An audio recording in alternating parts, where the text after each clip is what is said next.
We just take and drill holes in the side to run the wires in, and basically it's waterproof then. We've been using that for years on our little pond out here to plug in 2 outlets, and no moisture gets in there. Oh, good. Okay. Is By the the way, building metal? Going to mention The building is a metal Euro building. mesh system on sale right now. It's a Wi-Fi 6E even. You might look into that. What is? At Amazon, the Eero what is it, EERO or something like that system, mesh system is it's now Wi-Fi 6E, and they've got a pretty good price on it, I've heard. Can't tell you what it is though. But you're going to be going from $60 to about $300. It's different. No, they're not out in that range, not like your fancy stuff. All right. Hey, Ron, I sent your message. Okay, thanks. Pam, is that helpful? Yes, thank you. George, go ahead. You can get a Wi-Fi extender with a Yagi antenna that's directional. That's one thing. The other thing that I was going to teach I am teaching a very simple thing on cut and paste, and I got really interested in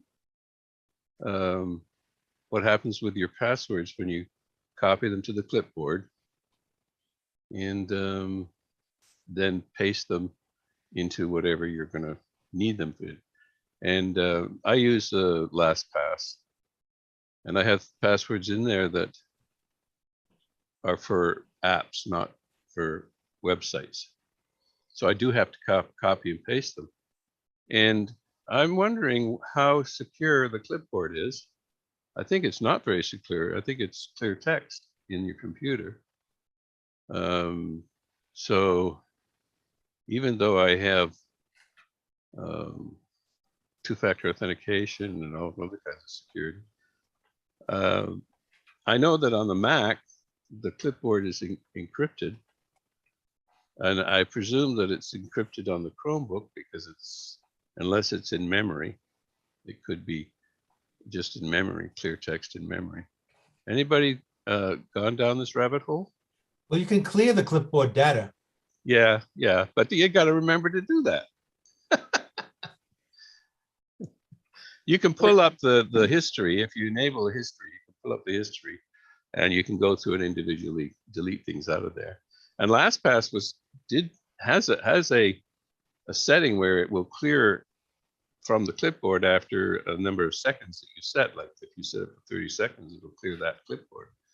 But not sure how well that works because I'm not having. I still see the stuff in the clipboard. It's an interesting dilemma. You know, you start off on saying, "Oh, I'm going to teach something simple like cut and paste," right? That's nothing complicated. Cut and paste. It's this, and then you get into a little bit, and you find you're going down a rabbit hole.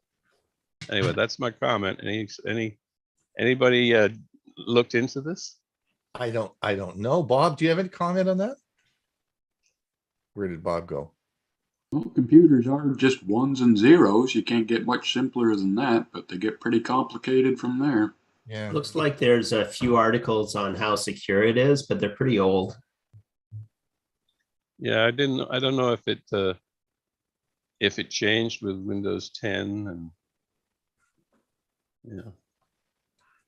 Okay, well, Nothing I've ever looked into. So, well, you know, you put your most critical password in there, and in the clipboard because you have to copy it for your, like say you're logging into some application that requires you to have a password, but it's not a website. So you do need to copy it and then paste it. And, yeah, but clipboard is local. So unless somebody's getting into your system, that's a local storage. It is a local storage, but you know, it's a pretty scary thing. Like on a web browser, the passwords that you have stored in a web browser, I presume those are encrypted, right? Yes, they are. Whereas the clipboard is not encrypted. Right. Anyway. clipboard is strictly local. Yeah, but so is well, So there has to be somebody sitting outside deliberately trying to get into your machine for you to worry about anything. That's why yeah, but the DoD thing and- is, On Windows, George, I have my clipboard setting so that it doesn't save them. There's a setting yeah, you on there can where turn you off don't the save it. history. You can say turn off the history function. Yeah, mine doesn't save a history. Yeah, yeah, I've got that turned off. yeah. That's probably the securest way to deal with it. Yeah, but what you put in there, even though it's only one copy, it stays there for a little while until you Yeah, overwrite but it at with the least next you don't copy. have your whole history in there, Yeah, yeah, and you don't have to remember to clear it. yeah. Yep. George, remember, anything that goes out is available to anybody who's out there. That's why DoD and what have you have their air barriers where all the computer stuff is not connected to the internet.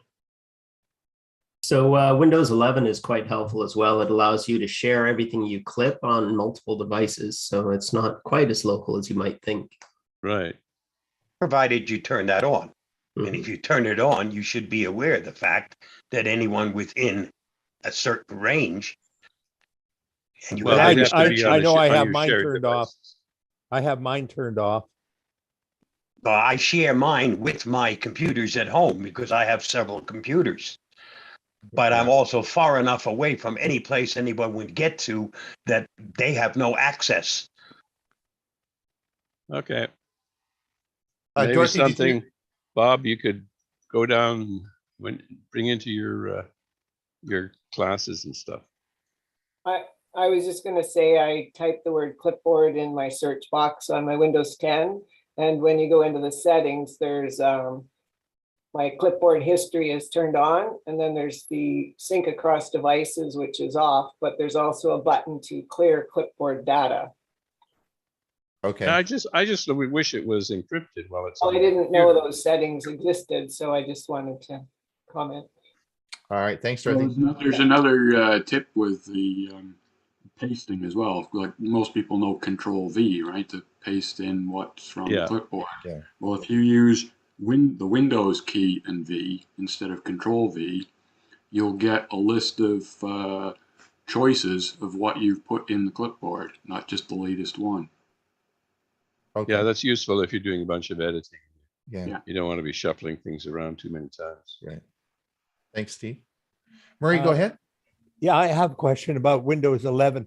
I find, well, it took me a long time to realize that there was virtual desktops on Windows 10, but what I find is that it works a lot better on Windows 10 than Windows 11. In particular, in Windows 10, if I have something open in one virtual desktop, I can move it easily to another one. I can't do that on Windows 11, and I don't know unless there's a completely different way of doing it. And there's a trick that somebody knows on how to do that. But this is especially annoying when I want to do things with Windows Explorer. I've got it on the wrong clipboard. I've got to close it on that clipboard and open on the new one, because if I try to open a new instance of it, it simply switches me back over to the desktop where I last had it open, which is a real pain. Windows 10 is real easy. It works a lot better. Any comments? No Windows 11 experts on virtual I desktops? disagree. I don't have any of those issues on different computers. You don't use the operating system, in my opinion. You use applications, you use programs, and things that are built for Windows 11 work great with Windows 11. But Okay, well, what are you supposed to use then instead of the Windows Explorer to look at your files? Well, Hey, Murray, Yeah, I don't have any issues with Windows File Explorer. yeah, File Explorer. That's what I meant. File Explorer. It works fine. It's a great search tool. Yeah, except that if I have it open, let's say on Virtual Desktop 5, and I try to open it on Windows 3 as well, it won't do it unless I go to it from some other source. Okay.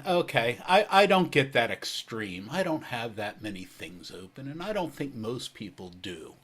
Murray, Well, you're- I normally have six virtual desktops, so I Well, can keep things that's- separate. Okay, does anybody else here have even 2 or 3 open at a time? Murray, you're ahead of Microsoft. You're ahead of the time. You know, you're I mean, ahead of really? Microsoft. They haven't figured it out there yet. Hey, But they Murray, have in I- Windows- but I'm they have using in virtual Windows 10. desktop, but it's not. I'm not seeing what you're seeing. I can open Right. File Explorer on multiple windows. Right. I How don't do- normally do that, but you know, and now I'm doing a lot of stuff on Mac, but I, you know, I wonder. Yeah. It's Sorry. not worth it to me. Murray, I'd like to move on. I've got a couple more Sure, people we that's want to okay. get in before. Avana, go ahead.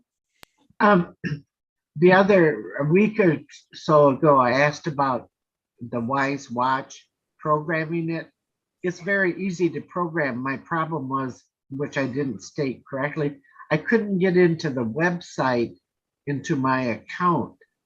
They finally fixed it after about 3 times an hour each, but there was a problem on their end. I just wanted to point out the end user is not always the problem. You're absolutely right there. Absolutely. 3 cheers. Exactly. Yes. Absolutely. For sure. Thank you. Thanks a lot. Donna, go ahead. Yes, Bob G is online too, right? Yeah, I am. Okay. Bob, I was very surprised about 2 things. Number one, that Avast antivirus now it works on Linux, which I didn't realize it would do in the past.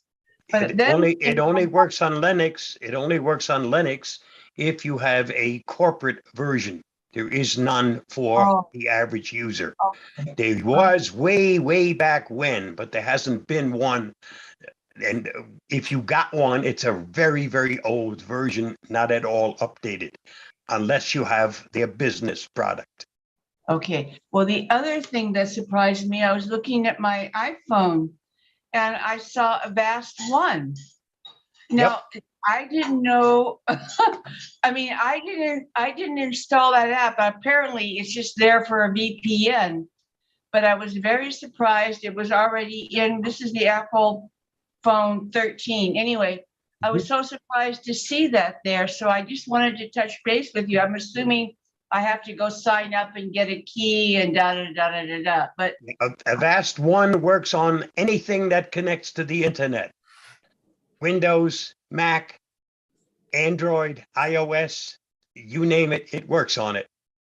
But I mean, I didn't install it. I was just surprised it was already there. You may have it installed on something else. And if it's installed, it's available on all your other devices. Okay, well, I've never gotten the key anyway, I thought maybe one of the presentations that you do could be on installing Avast One someday. So sorry about my alarm. Anyway. Contact me and I'd be happy to do that. Okay, all right. You ask and we'll produce. Yep. All right, well, just thought, for Tech for Seniors, it'd be an interesting thing since we're supposed to be using that VPN. And Avast One is free. And if it works on everything, I mean, I was just so surprised to see, this Apple device anyway, that's all I wanted to share. Okay. Thank you. To clarify, Avast One is the paid product. Avast One Essential is the free version. And Essential also comes with a VPN, but it does have a limitation, 5 gigabytes of encryption per week. Okay. And most people don't use 5 gigabytes worth of stuff in a week, okay? Okay, all right. Thank you. You're welcome. You can be assured we'll be having more stuff. Well, I mean, it's just interesting. Yes. It was there, and I don't know how it got there. Yeah. So yeah. I thought I needed to say something anyway. Okay. Yeah. No, it's good. It's great. Thanks a lot. Steve, go ahead. Yeah, I've got a question for Ray. I don't know if you remember that Val Dunican LP record that I was trying to get, that really rare one. Well, Roxanne wanted to try out her Prime Amazon account, so she ordered it for me, and it came in like less than a week from England. So I got the LP. Now comes the hard part, trying to get the best digital version of it that I can get. What would you suggest is the best, like if you, to try and make a 24-bit FLAC file out of it? What would you suggest? Where's Ray? Is Ray on? Yeah, he's on. Yeah. I don't use, when I record my albums, they're normally old albums and not brand new ones that you're trying. And I've told you before, Steve, I don't have the sensitivity that your ears do. I have a hard time telling the difference between a FLAC file or a WAV file and an MP3. So, but I use my Sony turntable, and I specifically have it make it into an MP3, and that satisfies me. Okay.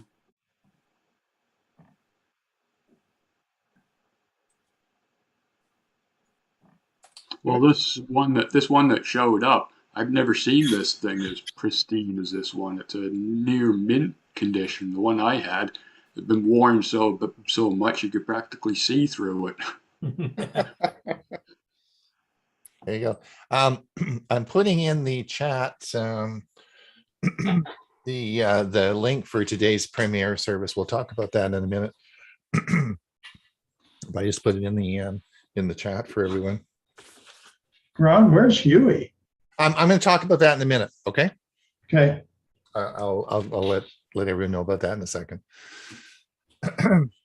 1 minute to start. All right. We should get everybody. I'm going to mute everyone. Mute all. Share screen. We'll get ready to roll here.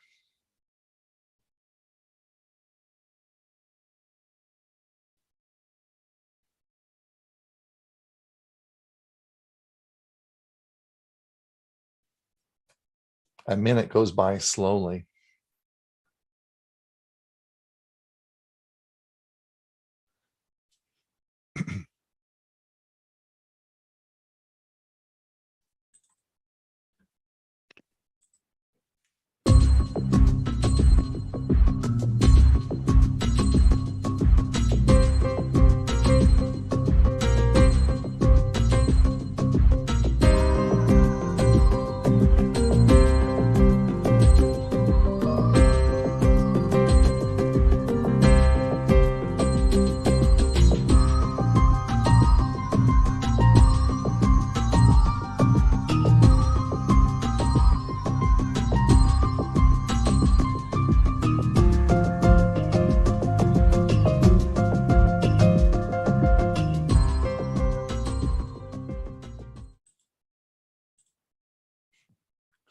Tech for Senior. This is season 3, episode 105, March the 28th. Welcome, everybody. We made it to season 3, and unfortunately, Hewie isn't here. I'm going to mention that a little bit later. You'll see why when I mention it.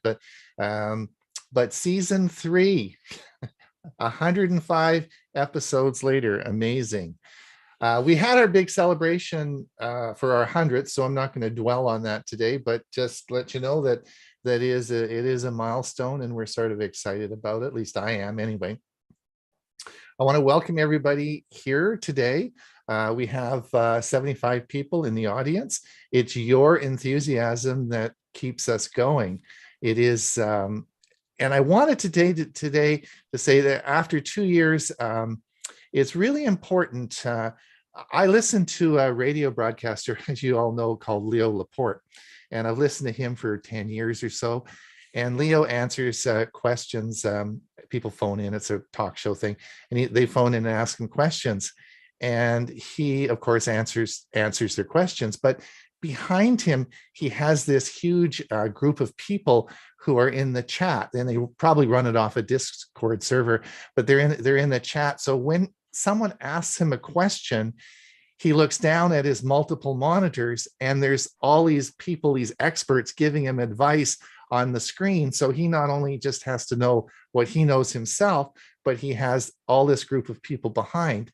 And I guess what I wanted to do is I wanted to thank everybody for your help when we're in our chat, like you saw this morning. We just don't know all the answers, and it's experts like you and people that are helping us, and particularly in the Q&A, when people are helpful and say, can answer questions and give us some feedback. That's just great. And I wanted not just to thank the people that are coming today, but I wanted to thank those of you who are helping with the show. And there are a lot of people that come every week that are experts in certain fields. And if you ever feel that you want to participate, you want to do a 10-minute segment, or whatever your interest is, please just contact me. We are more than happy to do that. You'll probably be hearing from Greg in the not too distant future. So Greg, of course, Greg and I did a lot of presentations together back in Mesa. So it is. So I wanted just to say thank you. It is your enthusiasm and your help that keeps this show going. We, of course, broadcast this show to not just to through our Zoom meeting, but we broadcast it to YouTube. So we also have some of our friends over on YouTube. We'll be going till about 10 minutes to the hour, just before Ray's segment. If you want to pop over and participate in the Q&A, we'd be certainly happy to have you. Also, we of course have a show on Thursday, which of course is our Tech for Senior Live, we call it. And this is where the gang sort of goes over last week's news and talks a little bit about what we've done and so on and so forth. And it's a lot of fun. We of course have a podcast as well, which is exciting. So we're a busy group. If you want to learn, if you want to keep in touch with us and learn all about what's happening, our newsletter is probably the best thing to do. So if you haven't, please pop over and subscribe to our newsletter, and we'll be happy to send that out to you twice a week. So let's get on. I wanted to tell everybody, the premiere service today, which will occur at 1:30, will be we have three items for you today, and I put the link in the chat, and I'll put it a little bit later. But Dewey is going to talk on LiDAR and maps, and so he did that a year ago, and that was a great talk. So if you want to learn more about that, that's great. Ray Baxter gave a great talk on different types of hard drives, including the M2 hard drive. And Ray, did you know you're talking on that today on our premiere service? You gave a great talk. And Bob, of course, last week talked on doing your taxes. Well, it's time to do spring cleaning, and he's going to tell you how to spring clean out your computer. And that all will be on our premiere service, which is free. The link's in the chat, and that will, of course, be at 1:30. Before I introduce everyone today, I just wanted we have a surprise for everyone. We have a special guest next week who is an unbelievable person. She's an expert photographer and is going to talk on digital photography. And she is Chris Gould, and she'll be here next week to tell us how to take better pictures. Here you are. Give a big wave, Chris. And they have my favorite, well, I guess my favorite show. I say my Sunday favorite show, but I have to be careful with Hewie because Hewie has a show on Sunday as well. So one is on one screen and one is on the other. So I watch both at the same time. I have to be politically correct. Anyway, Chris will be here next week, and she's going to give us some tips when I'm looking for it, and it should be lots of fun. So please make sure that you're here next week. I'm going to talk about Hewie in just a minute, and we'll do that. But let me just introduce everybody. If you're new here, maybe you don't know. But of course, where's Bob? Bob, Christisha, there you go. You're down. How come? Oh, you went out and came back in. That's how come you're not. Yeah, that was a strange thing. You put up that it was being broadcast, and I pushed the button, and I was gone. So I don't know which button I pushed, but boy, did it knock me out of the show in a hurry. There you go. So Bob, of course, has been with us since day one. He is usually talks on our security stuff, but he also is a very accomplished producer of different videos on all sorts of topics. He has his own website and YouTube channel. So he's a prolific producer of videos, and he's a very knowledgeable person. We're so lucky to have him. Thank you for coming, Bob. And he has a couple of segments for us today as well. So a good thing blushing doesn't show up on here. Thank you. And then, of course, we have Ray Baxter, who is our musical director. Ray is sort of a famous guy. He's the president at APCUG, Association of Personal Computer User Group. See, I remember what it stood for, eh, Ray? I got it. And he is the president and also a toe tapping music specialist. And he's going to have a great song for us today, I'm sure. As well as he talks on a lot of technology issues as well, right? And then, of course, and then we have where's Dewey? Where's Dewey Kloos? Dewey, where did Dewey go? Same row you're on.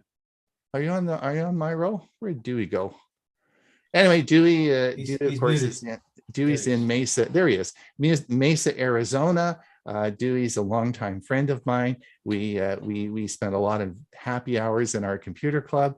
And so Dewey does a weekly segment, and he's got a great talk for you today. And he's a lot of fun. I really like Hewie, and so he's going to be heading home back to. When are you leaving, Hewie? You said you're leaving. We're leaving about a week from Wednesday or Thursday. Right. Okay. So anyway, safe driving to you. We'll see you next week. Yes, you will see me next week. Excellent. Thanks so much. And then we have Bill James. Where's Bill from? There you go.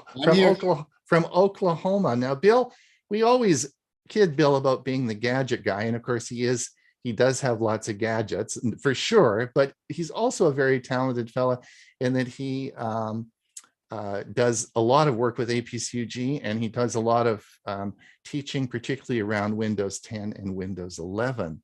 So that's pretty cool, and we're so happy to have Bill. Bill participates in our Thursday show, and of course has his weekly information he puts into our letter. Oh, Tuesday. Tomorrow's Tuesday, so you're going to have another gadget for us tomorrow. Gadget for you, yes. Yes. So, and you're not going to tell us what it is, are you? No, I want it to be a surprise. Probably is a surprise to everyone, but anyway. All right. But the one I'm going to do tomorrow, I'm actually going to purchase myself. So. Oh, are you? Okay. Yes. Yeah, I've sort of caught up on my gadgets, so I'm looking for one as well. By the way, the coffee pot is fantastic. Is it? Okay. You should do a little video on that. Why don't you do a little video? I will, as soon as I learn how to use it. It has buttons than I anticipate it. All right. Plus, it's connected to the internet and all this business, so it's been kind of fun. It was easy to set up though, no problems. All right, there you go. Now, you're all wondering what happened to Hewie and where Hewie is. Hewie's doing fine. Hewie's partner, Robin Brown, passed away on Friday. She had ALS, and Hewie was able to look after her at home right up until a week before she went into hospice. So it wasn't an unexpected situation. And it's amazing that Hewie, when we're doing the show, like our Monday show, oftentimes Hewie has to leave, and he had to go and attend to her and come back into the show and back and forth and back and forth because his bedroom's right. He was broadcasting right from the bedroom. So he's an amazing man. He's quite relieved. It was a terrible disease to have. He will be back next week. I talk to him on a regular basis, and he's doing very well. So the Tech for Senior has made a donation to the ALS Foundation. I'll put the information in the chat. If you wish to make a donation, you go to als.org. I'll put this in the chat. His partner's name was Robin Brown, and I'll put Hewie's email in there as well, because if you do make a donation, they make sure it goes to the Florida division, and and then you're able to put the name in and a contact email, and they'll let Hewie know that you made a donation. But I did do a donation through Tech for Senior for everybody, and he understands that. And he'll be back.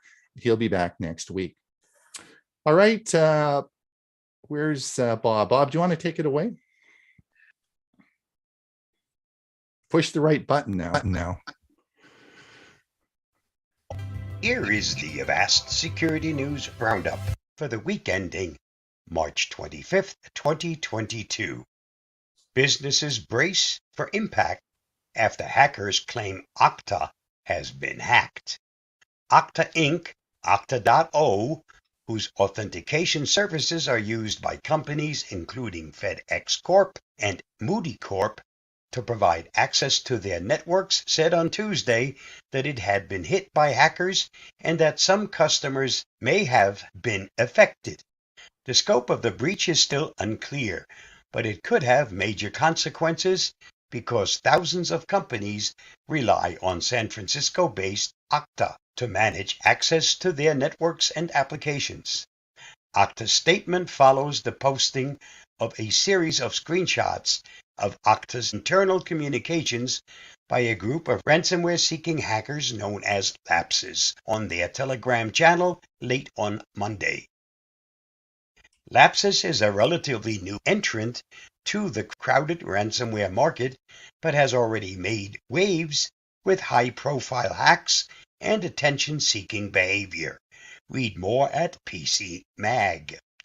Lapses hacking group steals Microsoft source code. Microsoft confirmed on its blog this week that the Lapses hacking group had exfiltrated portions of Microsoft's source code. No customer code or data was involved in the observed activities. Our investigations has found a single account that had been compromised, granting limited access. Our security response team quickly engaged to remediate the compromised account and prevent further activity. Lapses said it got 45% of the source code for Bing and Cortana and 90% for Bing Maps. Microsoft maintains the leak is not severe enough to pose a risk. For more on this, see The Verge. Would you believe it? A teen is suspected of being mastermind of Lapses hacking group. 4 researchers investigating Lapses suspect that a teen living in the UK who goes by the online alias White and Breachbase is running group's activities, Bloomberg reported. However, the teen, whom Bloomberg didn't identify because of his age, hasn't been accused of a crime by law enforcement, and the researchers haven't been able to conclusively tie him to every hack Lapses has claimed, Bloomberg reported. Lapses' use of social media makes it unusual in the hacking arena. The teenager was reportedly doxxed or had his identity made public by a rival hacker group. You're right, there's no honor among thieves. Read more at CNET. EU and US agree data transfer deal to replace defunct Privacy Shield. The European Union has just announced reaching an agreement in principle with the US on a revived transatlantic data flow deal, potentially signaling an end to the many months of legal uncertainty that has dogged cloud services after a landmark court ruling in July 2020, which struck down the EU-US Privacy Shield. We have found an agreement in principle on a new framework for transatlantic data flows, said European Commission President Ursula von der Leyen. Speaking at a joint press conference with President Joe Biden today. Read more at TechCrunch. The US and EU are far apart when it comes to privacy laws and policy. Unless there is a major shift in the US surveillance laws, this is probably headed for many court challenges. There's no certainty that this far-reaching agreement will actually turn into law. Bots eat up all the Raspberry Pi. Adafruit, a distributor of Raspberry Pi single-board computers, has mandated that certain new purchases can only be completed with the use of two-factor authentication. The new requirement is due to reselling schemes that use bots to buy up the last of the products. Raspberry Pi chief Eben Upton told ZDNet that this kind of automated purchasing is typical when supplies are short, as opportunists try to profit from the situation by clearing the market, then reselling the products at a marked up cost. Users intending to purchase certain high-demand items from Adafruit will now need to have a verified Adafruit account with two-factor authentication enabled. Micro-tick routers abused in botnet operation. This is the story of piecing together information and research leading to the discovery of one of the largest botnet-as-a-service cybercrime operations we've seen in a while, wrote Avast senior malware researcher Martin Huron for Avast Threat Labs. Huron and his team discovered that a crypto mining campaign, Glupteba malware, TrickBot malware, and many DDoS attacks were coming from the same command and control center. Default credentials, several vulnerabilities, but most importantly, the CVE 2018-14847 vulnerability, which allowed the criminals behind this botnet to enslave all these routers and to presumably rent them out as a service, Huron wrote. Users of Microtech routers are advised to update with the latest security patches. For more, see the Hacker News. And the fastest ransomware is? Researchers at Splunk conducted an encryption speed test on 10 notorious ransomware strains, testing 10 samples per strain, and the quickest to encrypt was Lockbit, with a median time of 5 minutes and 50 seconds. The longest encryption rate came from Maze and Mespinoza, both coming in at 1 hour and 54 minutes. The tests were to help answer the question of how cybersecurity can become more effective at detecting and shutting down ransomware. Splunk concluded that their original hypothesis was correct. If ransomware executes on a system, it's too late at that point to prevent it. Splunk emphasizes that early detection is key to stopping an attack. For more, see Splunk's blog.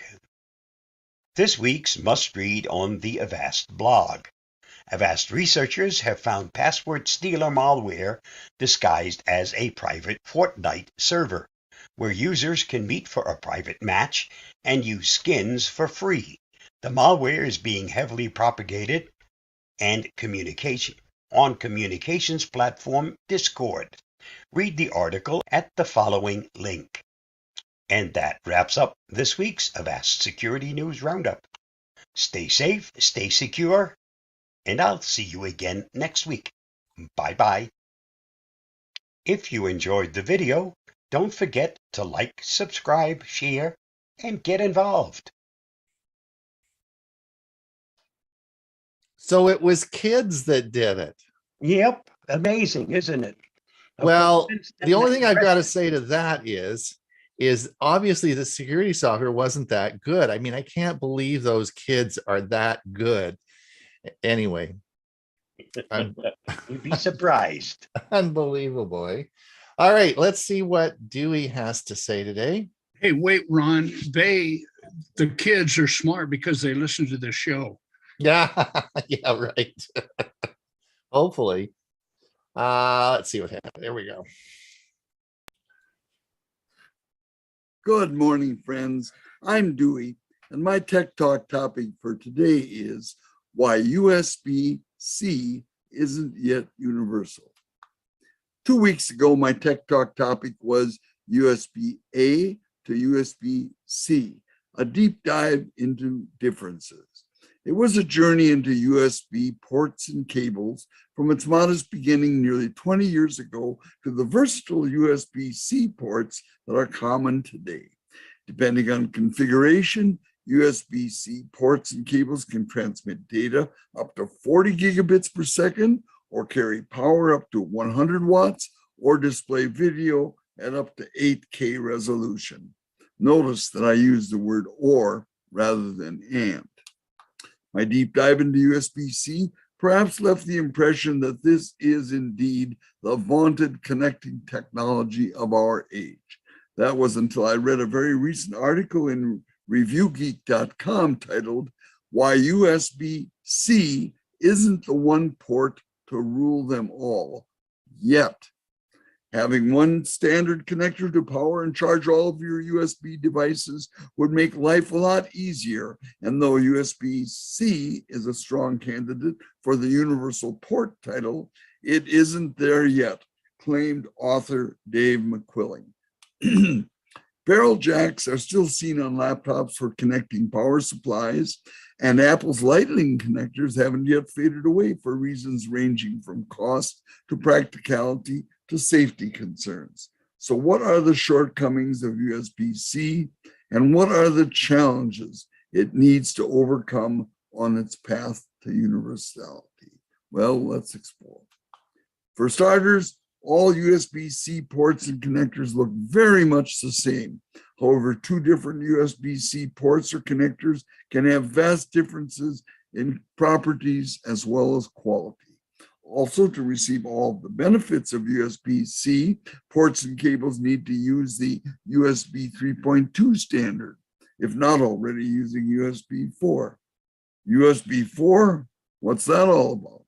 Well, for your information, the relatively new USB 4 standard was introduced in 2019, though the first computers with USB 4 connectivity didn't arrive until late 2020. A little over a year ago. There's quite a bit to know about USB 4, so I'm planning to make it the topic of my next Tech Talk. A properly designed power cable will limit the amount of power a device can draw. Regulating the power output protects the cable, the device, and the charging port. Unfortunately, many cables on the market do not meet powering standards. Users should always look for USB-IF, stands for Implementers Forum, certified cables to ensure their devices will not be damaged. Fortunately, these cables aren't necessarily the most expensive. For example, even every Amazon Basics USB cable has this certification. Cheap USB cables can be a problem, and consumers need to realize that USB items aren't patent. Everything, including the USB logo itself, is owned and copyrighted, and the owners do charge a fee for any commercial use. USB-IF certification costs money to companies which want to prove they're making a high quality product. However, the USB logo fee is waived for USB-IF member companies. Certification fees often result in manufacturers saving money by using the old-fashioned barrel jacks instead for powering. Apple, which worldwide accounts for a quarter of cell phone sales and over 7% of computer sales, still isn't fully on board. And without Apple, a port can't become a universal standard. Some Apple devices do make use of USB-C, including MacBooks and iPads.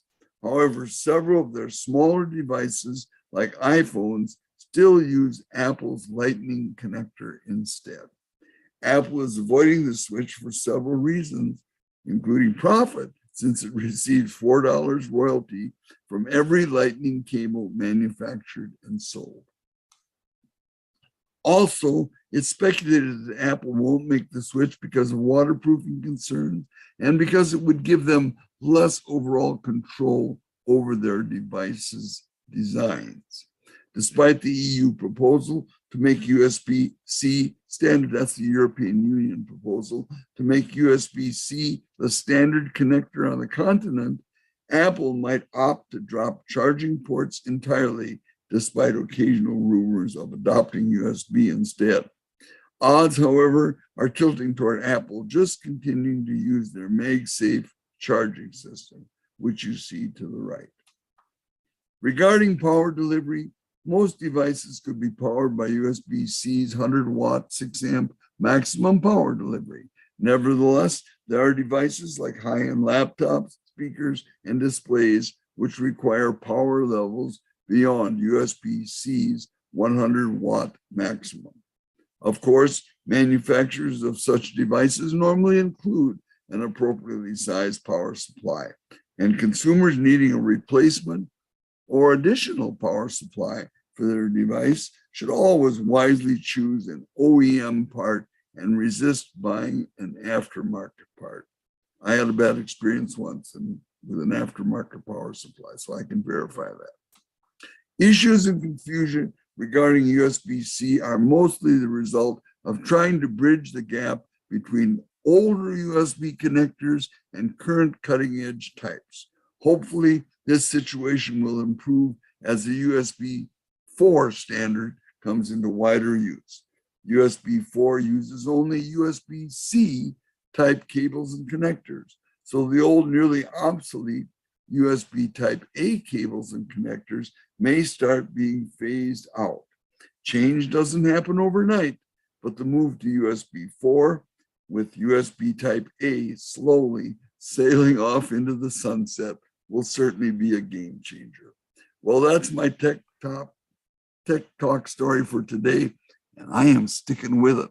And of course, I'm kind of excited about looking into USB 4 next week. So thanks for watching. Stay safe, and the good Lord willing, we'll see you next week. Bye now. There you go. Everything you ever wanted to know about USB. Thank you, Dewey. Now, you ask and you shall receive. Bill James wants to talk about malware bytes. Where's Bill? I'm here.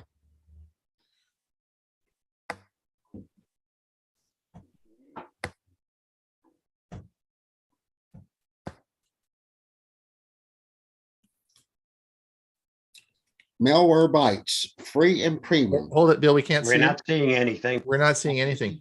Hold on a second. Probably share your screen or Yeah, that might help.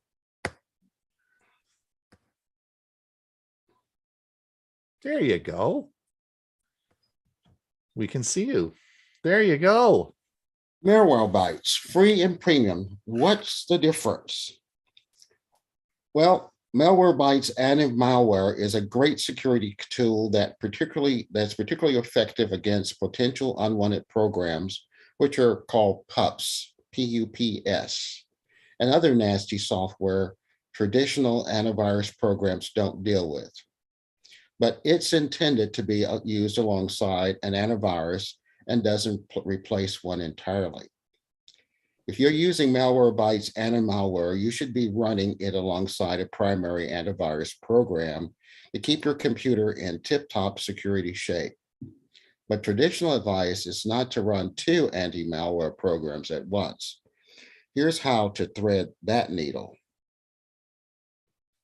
The standard free version of Malwarebytes anti-malware just functions as an on-demand scanner. In other words, it doesn't run automatically in the background. Instead, it only does something when you launch it and click the scan button. This version of Malwarebytes shouldn't interfere with your antivirus program at all. Just install it and occasionally launch it to perform a scan and check for potentially unwanted programs. Almost no one actually wants. If you will find and remove them. Using the anti-malware program as an on-demand scanner is a safe way to get a second opinion. However, the paid version of anti-malware premium contains real-time scanning features. Malwarebytes Premium runs in the background, scanning your system and files you open for problems and preventing them from taking root on your system in the first place. The problem is that your main antivirus program is already functioning in this way. The standard advice is that you shouldn't have real-time scanning enabled for two antivirus programs enabled at once. They can interfere with each other in a variety of ways, slowing down your computer, causing crashes, or even preventing each other from working. You can still run both at once if you like. To do this, you want to open Settings, click on the Security tab, and disable Always Register Malwarebytes in the Windows Security Center option. With this option disabled, Malwarebytes won't register itself as the system security application, and both Malwarebytes and Windows Defender will run at the same time. And we're using Windows Defender as an example. It could be any antivirus that you have installed. And here is the screen that you want to look at. Under Settings, you want to go to Security, and then you'll see Windows Security System, Windows Security Center, and you'll notice it says always register Malwarebytes in the Windows Security Center. In other words, if that happens, then Malwarebytes will become the primary antivirus. You want to have that switch turned off.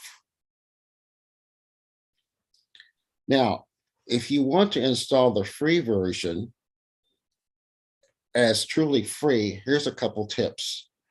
First of all, you'll go to the Malwarebytes website, and you'll notice the yellow button that says free download. Next, you'll click on that button, and whatever browser you're using, you'll see where you'll get the MB setup, and you just want to click on Open File. From there, you'll get this screen that says Install.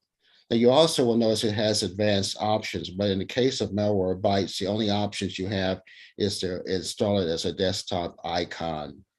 So it's not really necessary to actually look at that, but most people will tell you that when you install software, you should always try and look at the advanced options to see what's actually occurring and what you want to turn on or off. The next screen you'll see will be include browser protection. I would suggest you skip this for now. The next screen, you'll find the product is installing.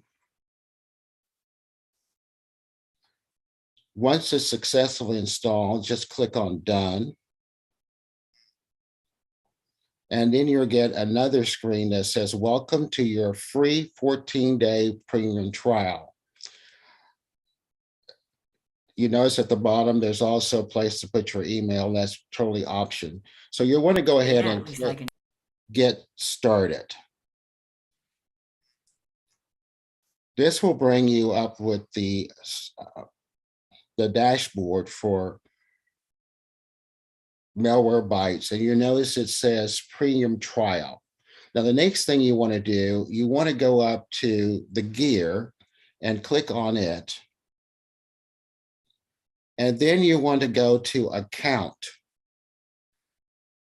From there, you'll want to click on deactivate. This will deactivate the premium trial at this point. The next screen you'll get will say, always free, upgrade premium for real-time protection recommended. But you'll notice now the addition you have is Malwarebytes free. So you won't have to be bothered with going and deregistering if you happen to not want to have the premium version. Another thing you want to look at is setting exclusions. Malwarebytes is coded in a different way and is designed to run alongside with other antivirus programs without interfering. It may even work without any further configuration. But to make sure it works as well as it possibly can and improve performance, you should set up inclusions in both Malwarebytes Antivirus Premium and your standard antivirus programs.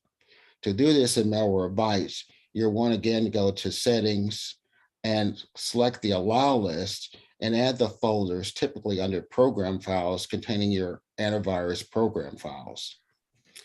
For more specific instructions, you might want to perform a web search for Malwarebytes and the name of your antivirus program, or just perform a web search for the name of your antivirus program and exclusions to find how to add those exclusions and exclude the files named on the Malwarebytes website.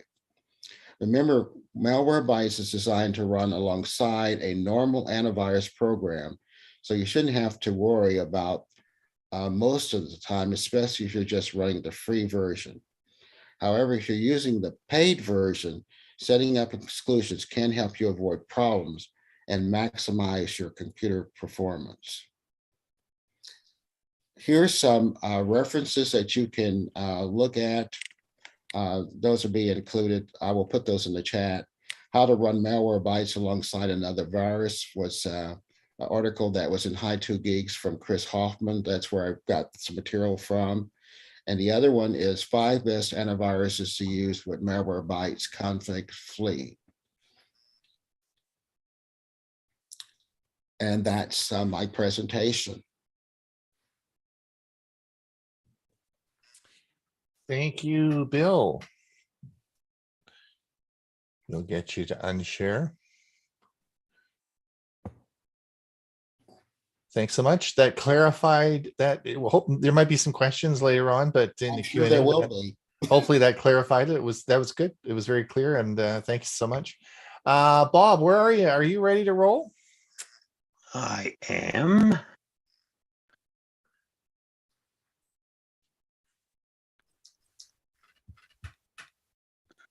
Avast invests in digital trust with Secure Key acquisition. Avast expands its vision in delivering next-generation identity solutions. Nearly every day online, we're asked to provide some elements of our personal information: birth dates, government ID numbers, personal emails. We're expected to give up this highly valuable information not only to do fun things online like chatting with our friends or checking out social media, but also if you want to access critical services like government, banks, schools, healthcare providers, and more. Digital trust is a critical part of the next generation consumer cybersecurity offering. Identity and authentication and reusable digital identity services are expected to grow to $266 billion by 2027, with a CAGR of 68.9%, according to the digital identity specialist Liminal, which was formerly known as OWI, with the private sector to capture most of this growth. At Avast, we envision a reusable and global identity system that will underpin a new trust layer for the Internet. Think about it. With our current computing capabilities, isn't it archaic to require that someone enter the name of their first pet or the last 4 digits of their social security number in order to verify that they are who they say they are? Well, that's about to become a thing of the past, as a new way of verifying identity is visible on the horizon. And today we announce that Secure Key has become part of Avast to help us realize the vision of a global and reusable digital identity framework, which will underpin a new trust layer for the Internet. Why Secure Key, you may ask?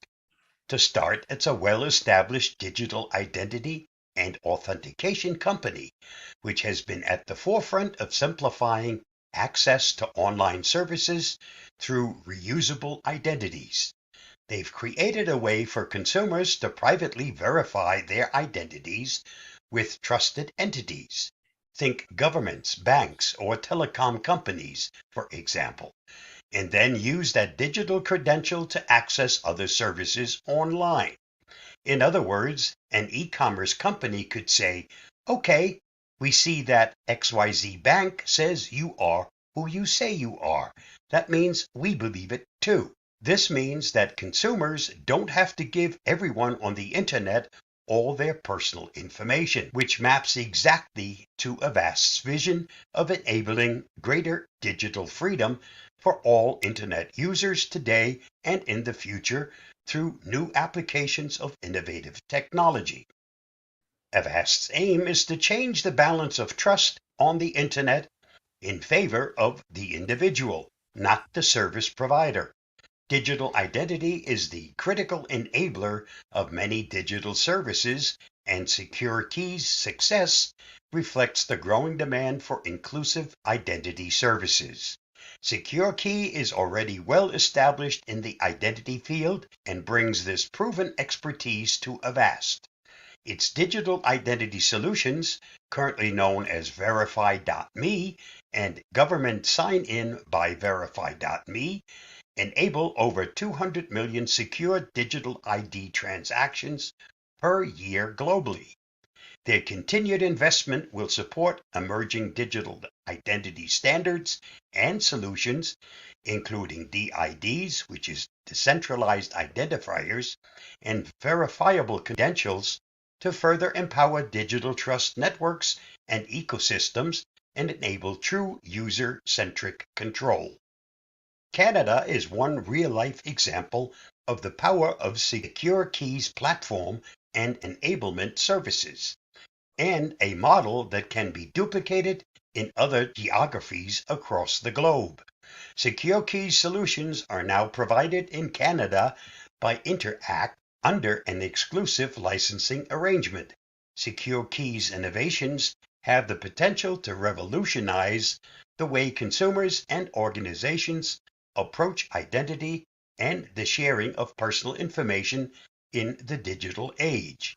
By working closely with governments, financial institutions, and businesses, they have established a track record of trusted and mature identity networks that provide consumers with the secure digital capabilities they deserve. As the European community continues to invest in public-private sector digital identity infrastructure, we need to find ways to expand our delivery digital trust services. We believe that the maturity of the Secure Key products and their history of strong operational delivery in Canada positions Avast for significant geographical expansion.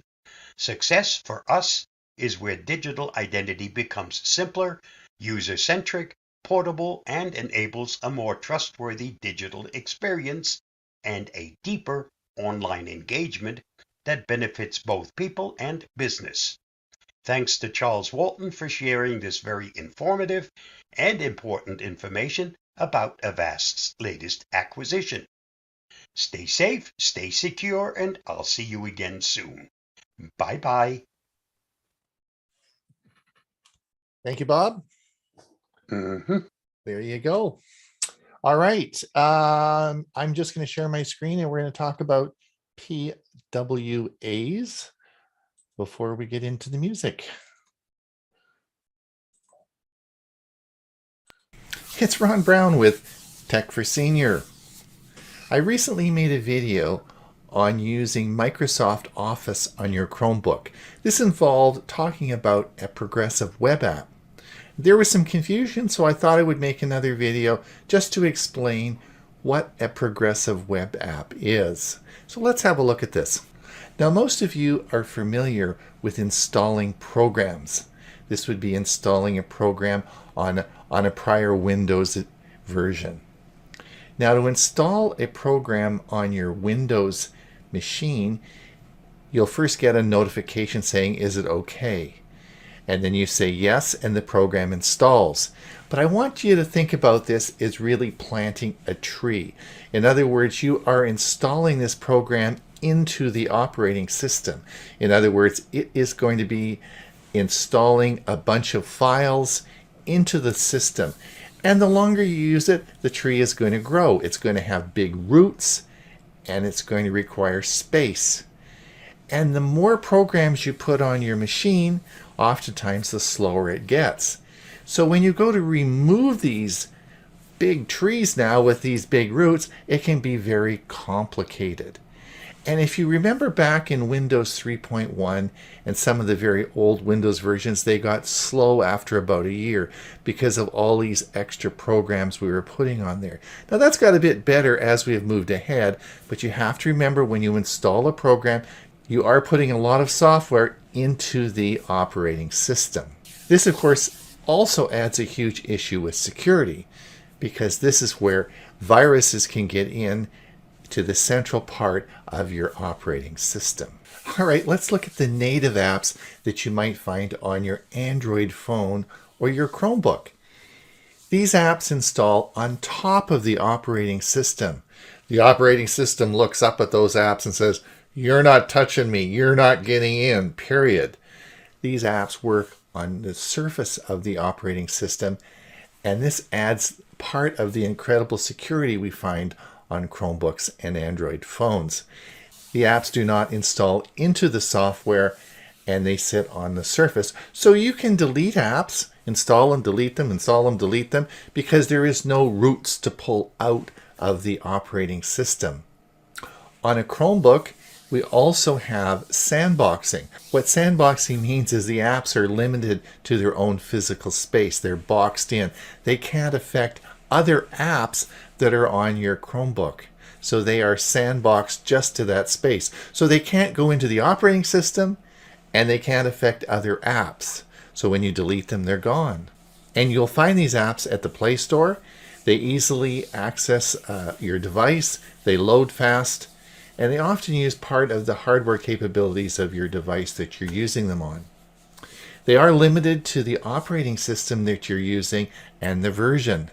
So a different app would be needed for an Apple device, a Windows device, or a Chromebook. They all need to be different apps. PWAs are built and live on the web. They're reliable, they're fast, and they're engaging. And they're distributed directly to the user. In other words, they don't go through the Play Store or the Apple Store. A good example that we're going to use is Microsoft Office, which is downloaded directly from office.com. They load instantly on any operating system. In fact, they work on Windows, they work on Android, Chrome OS, and iOS devices. And they update through the app themselves, so you don't have to go back to the Play Store or for updates. Now, Microsoft Office is now a progressive web app. If you used any of the old apps, the native apps like Microsoft Word, Microsoft Excel, or Microsoft PowerPoint that you downloaded from the Play Store, these will not work. In fact, when you try to run them, they will send you over to office.com, where you'll be prompted to download the PWA, which is a progressive web app. You'll find this to be true on your phone and also with your Chromebook. Progressive web apps also will work on your Windows machine. So let's have a look and see how this works on a Chromebook. Now, the preferred method is to come over to the Microsoft site at office.com and sign in to your Microsoft account. This will enable you to download the progressive web app. Now, you come over to office.com and you have a number of options. Now, the sign in to your Microsoft Office account is really the sign in to your Microsoft account. So if you signed in Windows 10 or 11, you can use the same sign in and password. It will automatically find your Office 365 account if you have signed up for one. Now here we are logging in. I say yes. Now we'll see that I'm in my Microsoft account. So here is the trick and the point of this video. Come up to the very top and you'll see a little button here. When you click that, it then says install this app. And you're going to click this and install it. And then what you're going to notice is that your software will open up. In this case, it's a PowerPoint slide. What you've just done is you've downloaded and installed the progressive web app for Microsoft Office. Now this is downloaded and installed on your Chromebook. I'll show you that in a minute. But this is the way that you get the app. It's not found in the Chrome Web Store or the Android Play Store. It is found on the Microsoft site. So if you want to watch the entire video on installing the Office PWA on your Chromebook, I'll put the link in the description. So you remember the like and subscribe thing. We'd sure appreciate it. It really helps us continue to make great videos like this. It's Ron Brown. All right. Ray, are you getting ready? Yes, sir. All right. I just want to say goodbye to our friends over on YouTube. If you don't forget our premiere service, and we'll see you the same time next week. If you want to pop over and participate in our Q&A, we still have room, so you can pop over here. We'll let you